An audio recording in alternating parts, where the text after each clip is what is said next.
Welcome to clean queen channel. நாம் இன்று கரிசலாங்கண்ணி இலை பிரிங்ராஜ் லீவ் ஷாம்பு செய்வதென்று பார்ப்போம். முதலில் இதனுடைய பெனிஃபிட் என்னென்று பார்த்துட்டு செய்முறையை பார்ப்போம். கரிசலாங்கண்ணி இலை இது ஹேர் குரோத்தை ப்ரமோட் பண்ணி கொடுக்கும், ஹேர் ட்ரை ஆகாமல் பார்த்துக்கும், முக்கியமாக இளநரையை போக்கக்கூடிய ஒன்று. இதுக்கு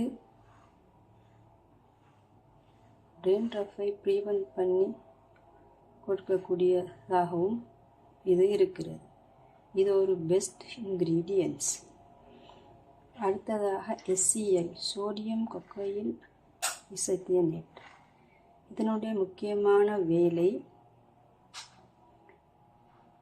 என்னென்னா கிளென்சிங்கும் லேதரும் கொடுக்கும். கிளென்சிங் ரொம்ப நல்லதாகவே இருக்கும், லேதர் கொஞ்சம் குறைவாகத்தான் இருக்கும். இது ஒரு பிரைமரி சர்ஃபெக்டன்ட். அடுத்ததாக CAPB கொக்கமிடோ ப்ரொபைல் பீட்டைன். இது ஒரு எம்போட்டரிக் சர்ஃபெக்டன்ட், கோர் சர்ஃபெக்டன்ட். இதனால் கிளென்சிங் கொடுக்க முடியாது, லேதர் கொடுக்காது. லேதர் கொடுக்கக்கூடிய சர்ஃபெக்டன்ட்டை, அதாவது பிரைமரி சர்ஃபெக்டன்ட்டை லேதரை பூஸ்ட் பண்ணி கொடுக்க இதனால் முடியும். அதனால் ஷாம்பூவில் நல்ல லேதர் கொடுக்க முடியும். கொக்கனட்டில் இருந்து கிடைக்கிற நேச்சுரல் ட்ரைவ் சர்ஃபெக்டன்ட். அடுத்ததாக கிளிசரின். இது ஒரு ஹியூமக்டன்ட். இது மொய்ச்சரை கொடுக்கக்கூடியது. எங்களுடைய ஹேரின் ஈரப்பதனை தக்க வைக்க பயன்படுகிறது. அடுத்ததாக ஜேந்தன்கம். ஜேந்தன்கம் இது நம்மளுடைய ஷாம்பூவோட கன்சிஸ்டன்சிக்காக பயன்படுகிறது. திக்கன் பண்ணி கொடுக்கும் கூடிய ஒன்று. ஹேரை மொய்ச்சர் பண்ணி ஹேருக்கு கண்டிஷனையும் கொடுக்கிறது. அடுத்ததாக பினாக்சி எத்தனால். ப்ரிசர்வேட்டிவ் மைக்ரோபியல் குரோத் வராமல் நம்மளுடைய ப்ராடக்டின் செல்ஃப் லைஃபை எக்ஸ்டெண்ட் பண்ணி கொடுக்கும். அடுத்ததாக லேவெண்டர் எசென்டியல் ஆயில். இதில் ஆன்டிபாக்டீரியல் அண்ட் ஆன்டிசெப்டிக் ப்ராப்பர்ட்டிஸ் உள்ளது.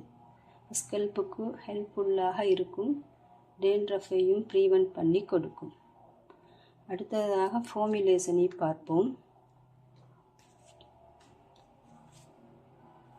Bhringraj extract 70.5 gram, SCI sodium cocoyl isethionate 4.25 gram, CAPB cocamidopropyl betaine 20 gram, glycerin 3 gram, xanthan gum 0.5 gram, lavender essential oil 1 gram, phenoxyethanol 0.75 gram.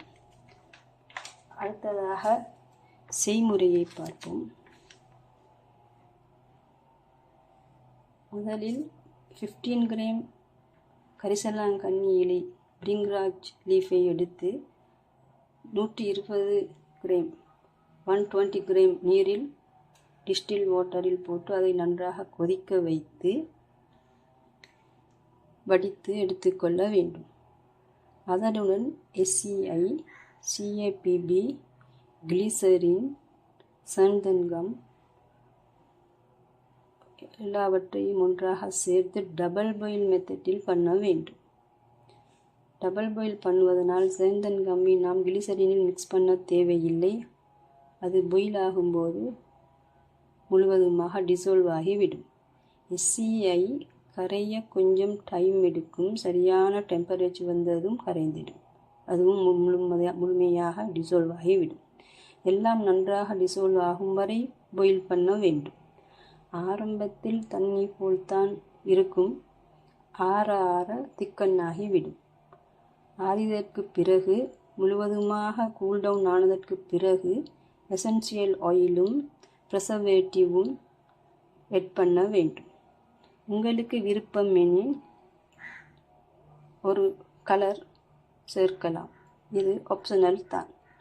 என்ன நேயர்களே, எனது video பிடித்திருந்தால் like பண்ணுங்கள், share பண்ணுங்கள், comment பண்ணுங்கள். Subscribe பண்ணுங்கள். Thanks for வாட்சிங்.